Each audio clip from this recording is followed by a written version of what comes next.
Hey, what's up, everyone? Welcome back to Babylon Talmud. Today we're studying Daf Chaf Gimel, Daf 23 of Masechta Yoma.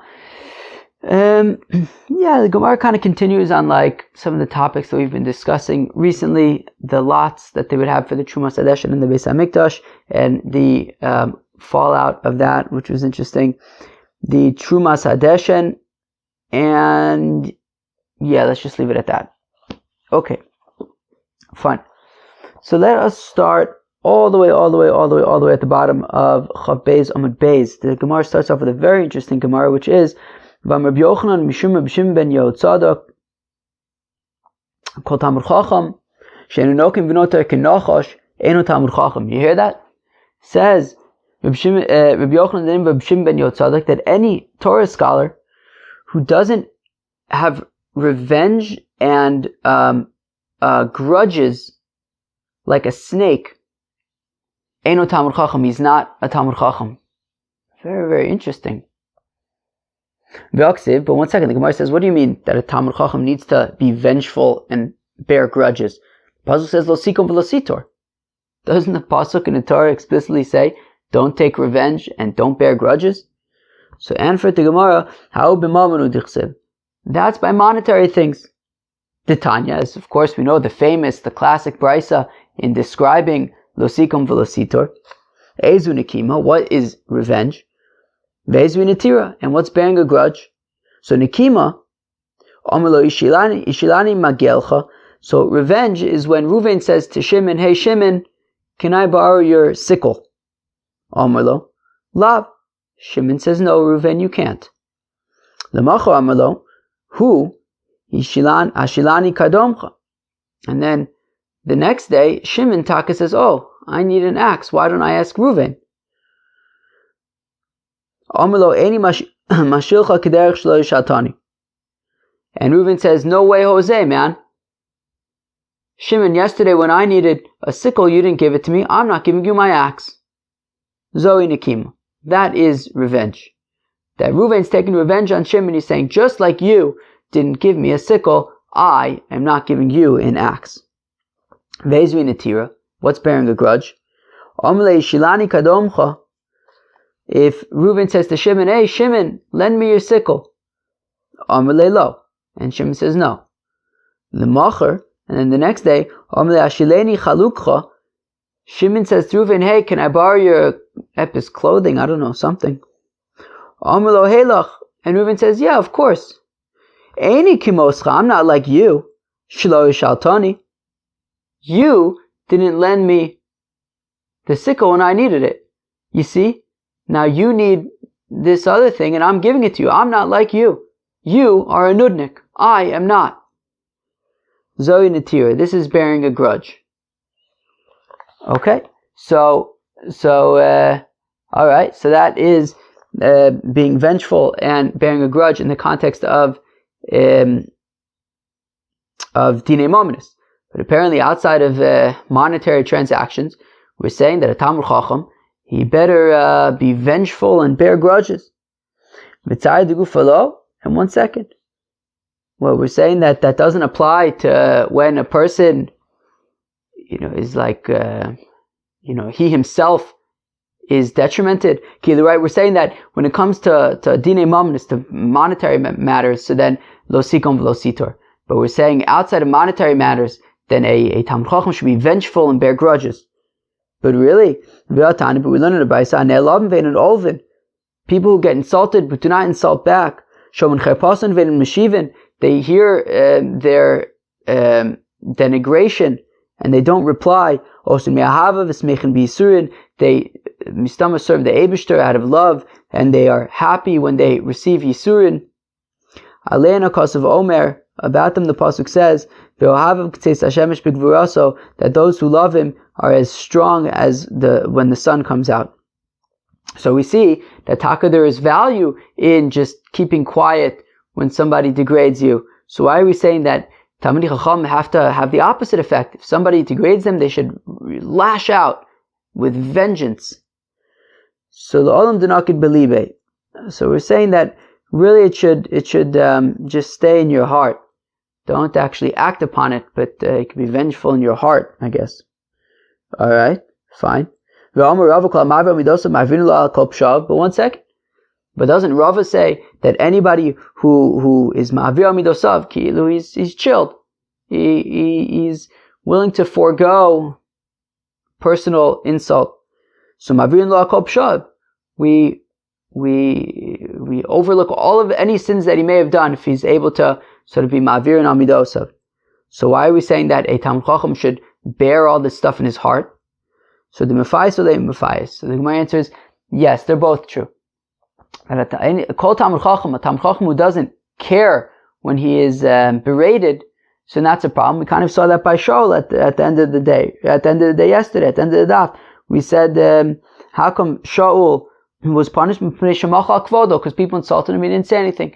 So says Rabbi Yochanan, the name of Shimon ben Yotzadok, that a proper characteristic for Talmid Chacham is not just to be, just to be like a pushover, and people insult him and he doesn't care. He does care. But at the same time, what about the Gemara? What about the opinion of Rava that kol amav amidosim ma'avirin lo al kol pshav? So the mefayis or mefayis, that he's also easy to be appeased. So yeah, if somebody insults a Talmid Chacham, you should get upset, but at the same time, you should be quick to forgive, quick to move on. All right, so we said, how exactly do they run these lots that they would have every day in the Beis Hamikdash? So everybody would put out a finger or two, and the Memuna would choose a random number, and then they would start counting, and whoever the random number landed on, that's who won. So the Mishnah says, well, you could put out one finger or two fingers. So we say, well, if you could put out two, why not just say two fingers? Because if you could put out two fingers, memele, you could put out one finger. So Amar Rav Chizda, lo kasha kan bebarya kan bechola. Rav Chizda says, well, it depends. It's different cases. Somebody who is healthy, so he should put out one finger. Somebody who is unwell, and it's difficult for him, he doesn't have so much control to be able to just put out one finger, whereas, inevitably the one next to it comes out. So B'seder, that's also okay. V'atanya, we learn in a brisa, achas mutziin, shtaim in mutziin. Yitaka, put out one finger, don't put out two fingers. But medvar memurim, when do we say only one finger? Bibarya, somebody who's healthy. Hava b'chola, afilu shtaim mutziin. But if somebody is unwell, he could put out even two fingers. V'yichidim mutziin shtaim, and for some reason the brisa kind of reiterates that, which is yichidim, people who are on their own, people who are sick, mutziin shtaim, they could put out two fingers, because it's hard for them to have the control. What's that called? Is that called motor control? Maybe not. Fine motor skills? Is that what that would be? Upon him. So they don't have, it's difficult for them to put out just one finger, so they could put out two fingers. Fine.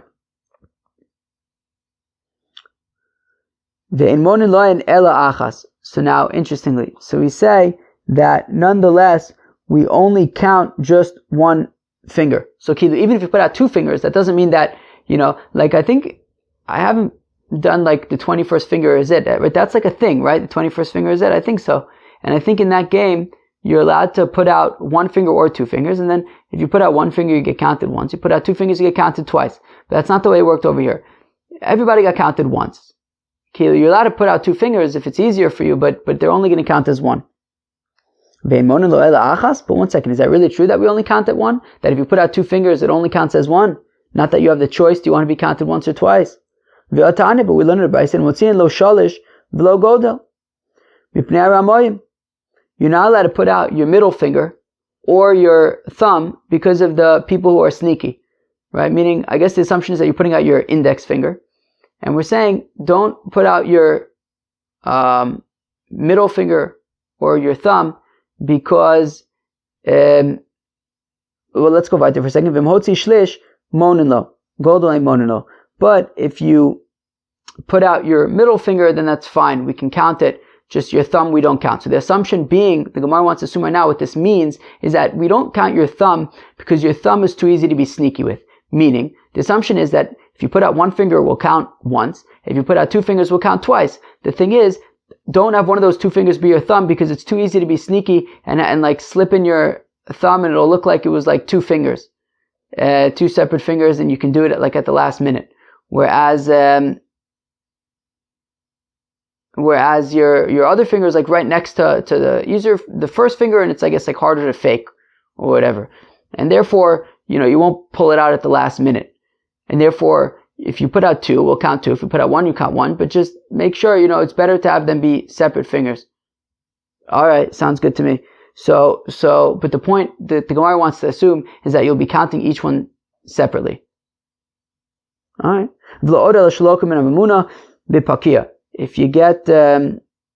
If you put out your thumb, then we're gonna hit you with a whip. So we want to assume from this brisa that what's happening is that if you put out 1 finger, you get counted once. If you put out 2 fingers, you get counted twice. But don't put out your thumb, because we're scared that people are just gonna pull it out at the last minute, and it won't be clear to the mamuna that he put it out at the last minute, because he might think it's like from somebody else or something. All right. Anyways, so the assumption is that if you put out 2 fingers, we count you twice. Answers the Gemara, Maimonin lo nami achas. No, when it says that if you put out your middle finger, we count it. It doesn't mean as a separate finger. It means we still count you. We don't disqualify you for putting out your middle finger. Whereas if you put out your thumb, then we're going to hit you with a whip. Well, we'll explain what this pakia thing is right now. My pakia, what's this pakia thing? Rab madra. Says Rav, it's a madra. My madra. What's a madra? Papa matraka de tayoy. It's the whip of the Arab merchants. The pasuk reishe, that its tip is like split into a whole bunch of like thin strands of leather. Stoma, it's uncomfortable. Akoponim. So, alright, fine. So you put out 1 finger or 2 fingers. If you're healthy, put out 1 finger. If you're not well, put out 2 fingers. Either way, we count it as 1 finger. Sounds good to me. Omer Abai says, Abai Meresha Abo Amina. Initially, I thought, Hadetnan ben Bevai Memuna al Pakia. When it says in the Mishnah Masechet Shkolim that ben Bevai, his role was that he was in charge of the Pakia. So Amina, I said, Psilta, what's Pakia? I figured he was in charge of the wicks, which I believe is how we explained it in Masechet Shkolim. Because it's not, as we learned in a Mishnah in Masechet Sukkah, as we're going to learn soon enough. From the worn out michnasayim of the Kohanim, as well as from their belts, me'en or yumafkiin, they would make the wicks from these materials. Uvayin or yumadlikin, and that's what they would use to light the candelabras for the Simchas Beis HaShoeva. Came the Shamaina, lo Detanya, but once I heard that which we learned in the Brisa of lo od el shalokim and amamuna bepakia, says Abai, but then when I heard this interesting Brisa that if somebody puts out his thumb, he gets hit by the mamuna with a whip. So Amina, my pakia nagda. So I said, oh, you know what? Ben Bevai al pakia means that he was in charge of the whips. All right, very, very interesting. But I think Lemaise that we translated pakia and Masechet Shkolim as wicks. So now the Gemara is a very interesting incident regarding 2 Kohanim who were running up the ramp. Here we go. So there was a story with 2 Kohanim. They were running up the ramp, and they were both neck and neck. One of them went into the 4 amos of his friend. I'm not exactly sure what I guess somebody, let's say, got too close, whether it's because they were about to win or whatever it was. You hear that? So one of them took out a knife and Pashit stabbed the other one in the heart and killed him. You hear that? In the Beis HaMikdash, in the Azara, they were running up the ramp to do the Terumas hadeshen, and it got so competitive that somebody Pashit took out a knife and killed the other one. Pashit murder. Reb Tzaddik at that point stood up on the stairs of the ulam. So Rashi explains that when it says ulam here, it's not talking about the ulam in the Azara, even though Reb Tzaddik was a Kohen and he was allowed to be in the Azara, but the reach wouldn't have been as great. Rather, he says that Herod built all sorts of antechambers all over Har HaBayis. So he stood up on one of those in the more public area of Har HaBayis, and he made the following proclamation. V'amar achenu beis Yisrael, he said, O brothers of Israel, Shimu, listen up. Hareyu Omer, the pasuk says regarding Egla Arufa, Ki motzichol ba'adama, that if you find a corpse in the land, v'yatzu zkenecha v'shoftecha, and your elders and your judges go out, Anu ami lohavi Egla Arufa, who should we bring this Egla Arufa for? Right? Egla Arufa, of course, is if you find a corpse in the middle of two cities and you don't know who the murderer was. So we take out this calf and we break its neck in like a barren area. So Tzaddik is saying we need to bring an Egla Arufa for this Kohen that was murdered in the Azara. We're gonna ask Kashas on this in a few minutes, but that wasn't the technicalities. Wasn't really his Tzaddik's aim over here.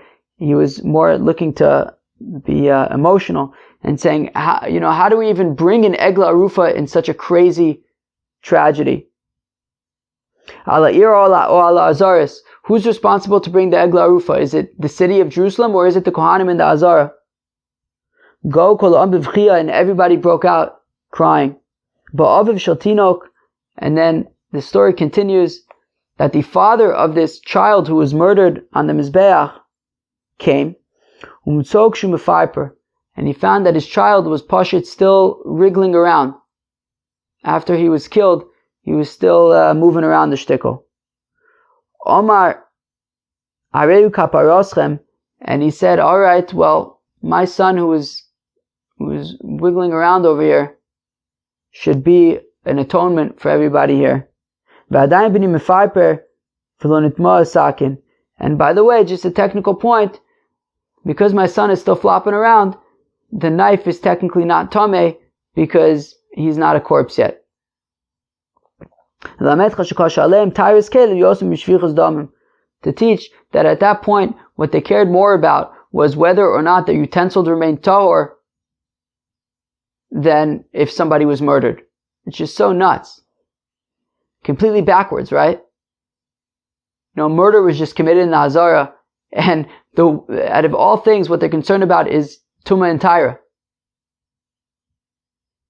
Kilu, obviously Tumah and Taira, it takes a back seat to meaning, what's the point of focusing on Tumah and Taira if like even the basics, murder is not like a big deal? Tumah and Taira you're concerned about? But to show you kind of where things were at, that things were so backwards that it was more important to them to make sure that a knife remains tahor than to make sure that they don't murder a fellow. Similarly, the pasuk says by Menashe damnoki shofach Menashe harbe meod, that Menashe spilled the blood of innocents so much until Jerusalem was filled up mouth to mouth in blood. That sounds gross. Which incident on the Mizbeach happened first? Right? Of course, we had the incident from yesterday where you had two Kohanim running up the ramp. Somebody pushed the other one and broke his leg. And after that one, Dafka, they said, okay, we have to make things more organized. We have to make a lottery system. And then there was this incident that we learned about just now, that two Kohanim were running up the ramp and one Pashit killed the other one. Now, it doesn't say in this case that they instituted the lots. The lots were instituted after the guy broke his leg. But the question is, which incident happened first? So if you say that the incident where one guy killed the other one happened first, but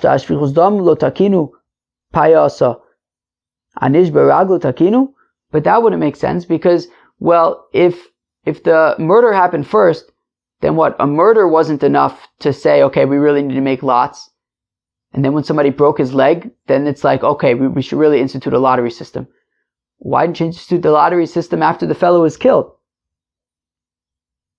Okay, so let's say that first what happened was the guy broke his leg, and already then they said, we should really make lots.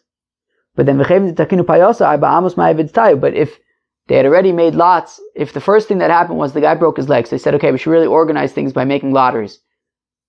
So then, what was going on Bichlal in the second case? Why were they even running up the ramp Bichlal? So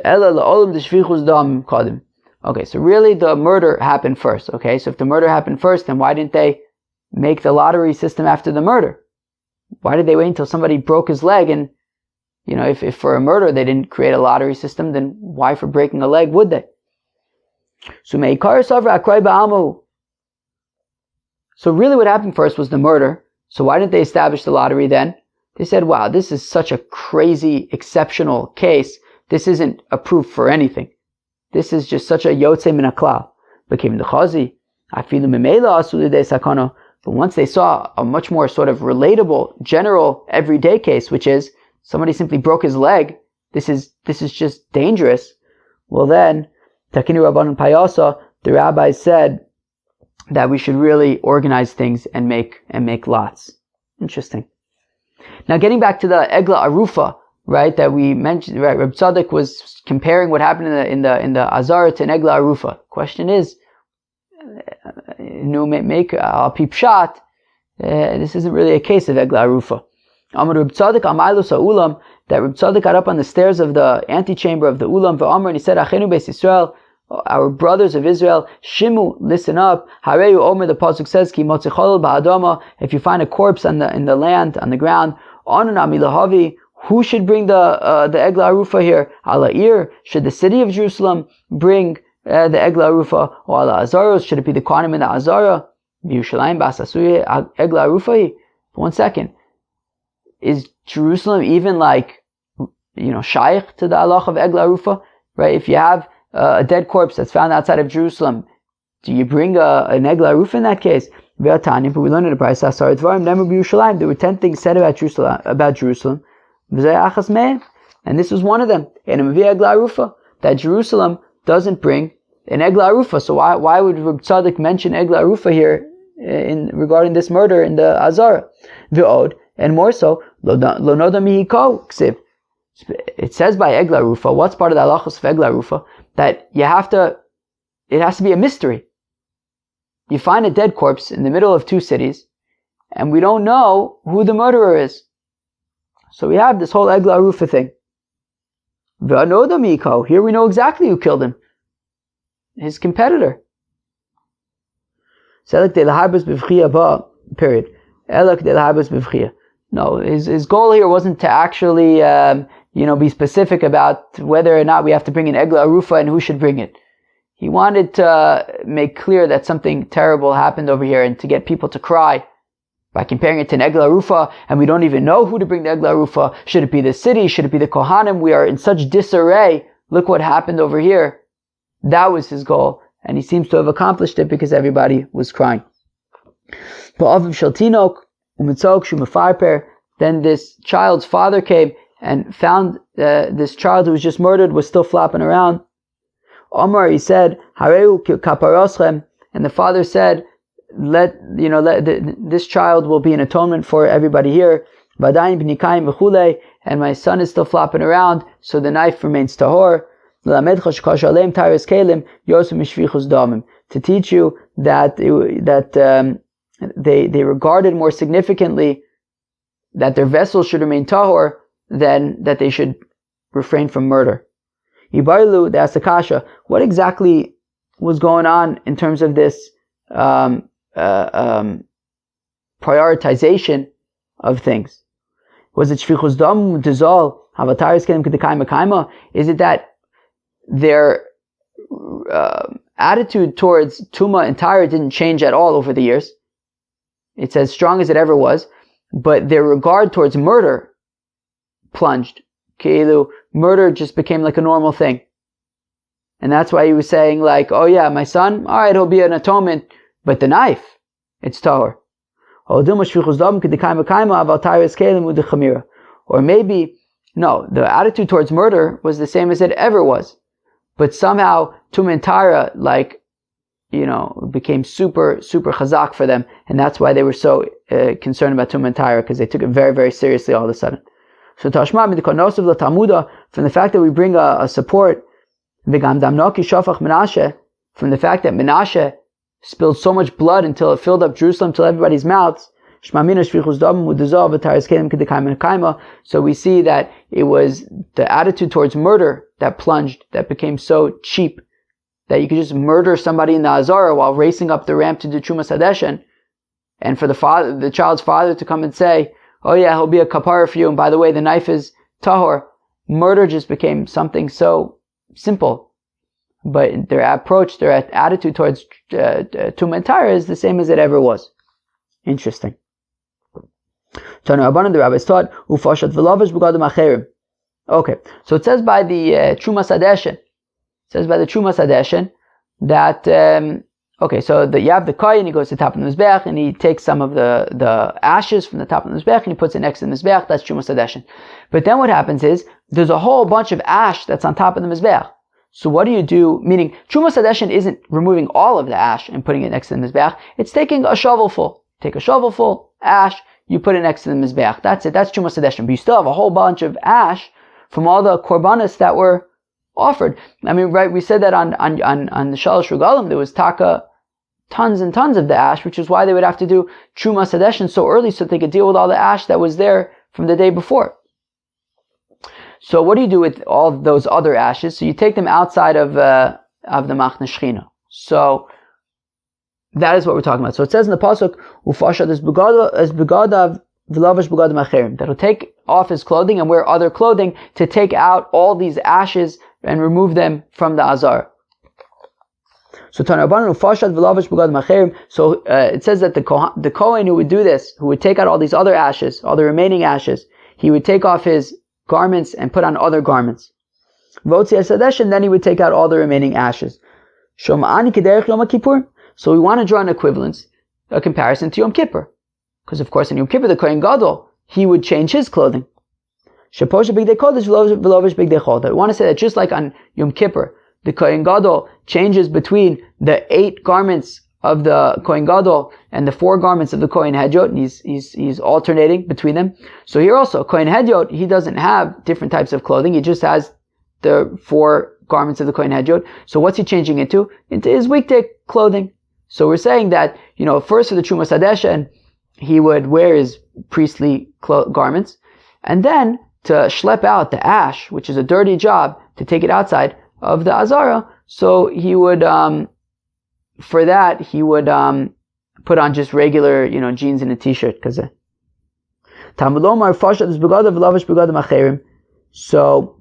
the Gemara says, no, he doesn't put on jeans and a t-shirt. Rather, it says what? That he removes his garments and he puts on other clothing. We compare the clothing that he's putting on, the new set of clothing, with the original set of clothing that he was wearing initially. Just like he was initially wearing the priestly garments and holy garments, so he also changes into other holy garments, not jeans and a t-shirt. So then what do you mean other clothing? It's the same clothing. It means that they're lower quality. So whereas in general he would do the avoda with nice, clean Kohen Hedyot clothing, but when he goes out to take the Terumas hadeshen, he could put on sort of maybe shtika worn out Kohen clothing, but not jeans and a t-shirt. Rabbi Eliezer almost says that Rabbi Eliezer acherim v'hotzi, that he wants to make a drash from the fact that it says, right, acherim v'hotzi, others, and then they take out the ash. Limin al kohanim b'alei mumen sheksherim l'hotzi hadeshen.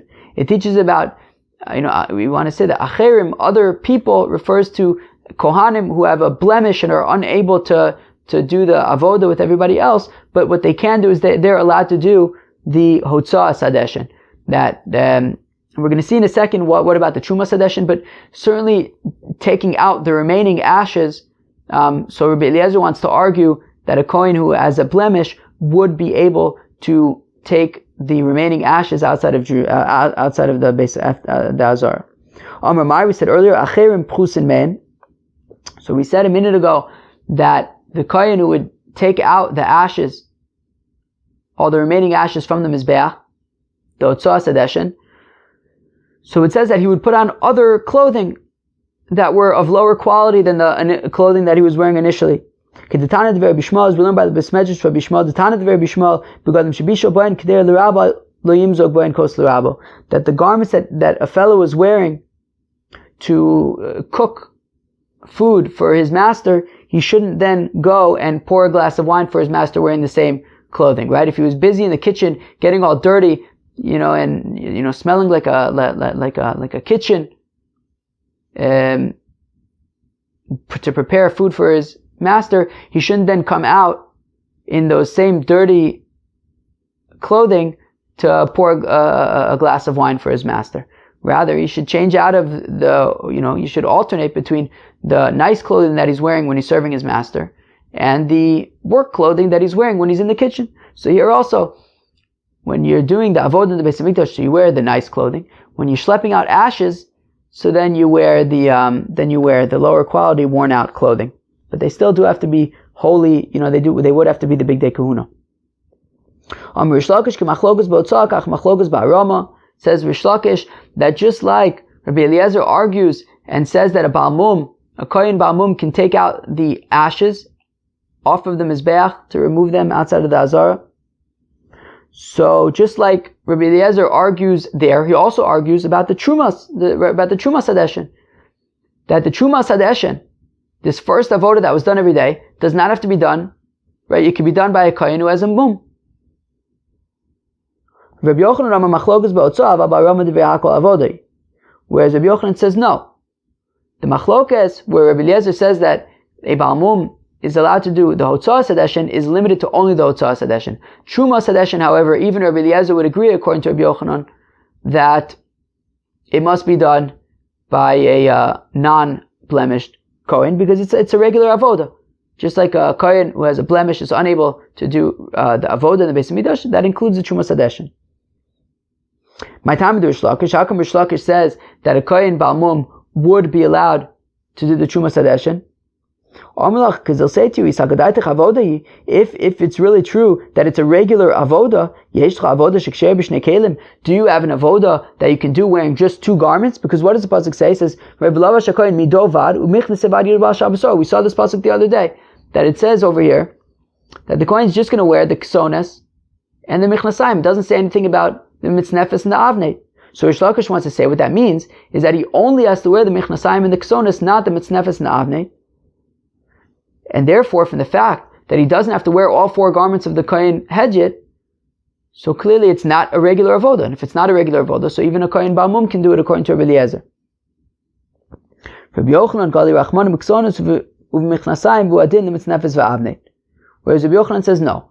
The pasuk says specifically, singles out the michnasayim and the ksones, the sort of undergarment of the kohen hedjit, as well as his over garment, but not the belt and not the hat. But it does nonetheless apply to all four garments, that he would wear the michnasayim, the ksones, and the mitznefes, and the avnei. Well then, if that's the case, then how come single out the michnasayim and the ksones if it also includes the mitznefes and the avnei? Well, because there are other things that we want to learn. Mido vad, mido kmidaso, that when it says mido bad in the context of the ksones, it means that it has to be, made to fit. I mean, it has to be, can't be too long, can't be too short, has to be just the right size. Michnasevad, and what do we learn out from michnasayim made out of linen? L'chadetanya, as we learn in the Brayso, minayin shelo yeh davar kodem michnasayim. How do we know that there shouldn't be anything before, you shouldn't put on any other garments before the michnasayim? Kilu, michnasayim are basically his underwear. He's not wearing anything else underneath the michnasayim.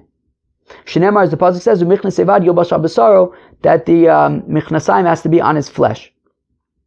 So according to Rabbi Yochanan, when it comes to the Terumas hadeshen, the kohen hedjit has to wear all four of the garments. And the reason why it says michnasayim and ksones specifically was to teach us drashas, that the first clothing he puts on is michnasayim, that the ksones has to be exactly his size.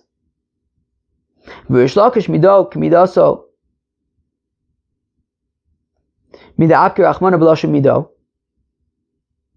That Rish Lakish says no, you can learn out from the fact that it says mido, but it doesn't have to necessarily specify bad, which is the ksones. We can learn out that it has to be the right size from the fact that it says mido alone. And shlo yeh davar kodem michnasayim me'abasaro nafka. And from the fact that the first article of clothing that the kohen hedjit should put on is the michnasayim, that we learn out from abasar, but we don't necessarily need michnaseivad. From the fact that it says specifically michnaseivad and also mido bad to teach us the michnasayim, and the ksones specifically, says Rish Lakish, that means that the Terumas hadeshen is able to be done wearing only the michnasayim and the ksones, and therefore it's not a regular avoda. And therefore, since it's not a regular avoda, Rish Lakish wants to argue that Rabbi Eliezer would argue that a kohen Baal Mum would be able to do the Terumas hadeshen. Cheve, that was Daf Chav Gimel of Masechta Yoma. I hope you enjoyed it very much. What did we discuss in Daf Chav Gimel? We discussed at the beginning, there was that interesting Gemara about any Talmud Chacham who doesn't have revenge or bear a grudge is not a real Talmud Chacham. Very interesting. We said that doesn't apply to Dinei Mamonis, and it's talking about specifically holding it in his heart. Rava says, though, that you should be very quick to, you shouldn't be holding things in your heart. So you should be over al midoso, mochlin al mavin lakom midosav. So we say what it means that you shouldn't just be a pushover, but at the same time you should be quick to be appeased. We then discussed the lotteries. We said 1 finger, 2 fingers. We said healthy people should put in 1 finger. Sick people could put in 2 fingers if it's hard for them to put in 1 finger. But whether you put in 1 finger or 2 fingers, we only count it as 1 finger. Then we had this other interesting incidents about there was a murder on the Mizbeach, and it wasn't an animal. That was interesting. And then we discussed the Terumas hadeshen, about wearing the clothing, right? That you would wear the Kohen would wear 1 set of clothing for the Terumas hadeshen and wear a different set of clothing to then take out all the remaining ashes away from the Mizbeach to clear up space. Rabbi Eliezer says that the taking out of this ash can be done even by a Kohen who has a blemish. Rish Lakish wants to say that this machlokas between the Tanakam and Rabbi Eliezer about whether or not a Kohen with a blemish can take out the ashes. Rish Lakish wants to say that same machlokas applies also to the Terumas hadeshen itself, whereas Rabbi Yochanan says that no, the machlokas is only by taking out the ashes, but not by the Terumas hadeshen. That's a regular avoda, and it would not be able to be done by a Kohen Bamum. Cheva, I hope you enjoyed Tav Chav Gimel. Enjoy your day. Cheers.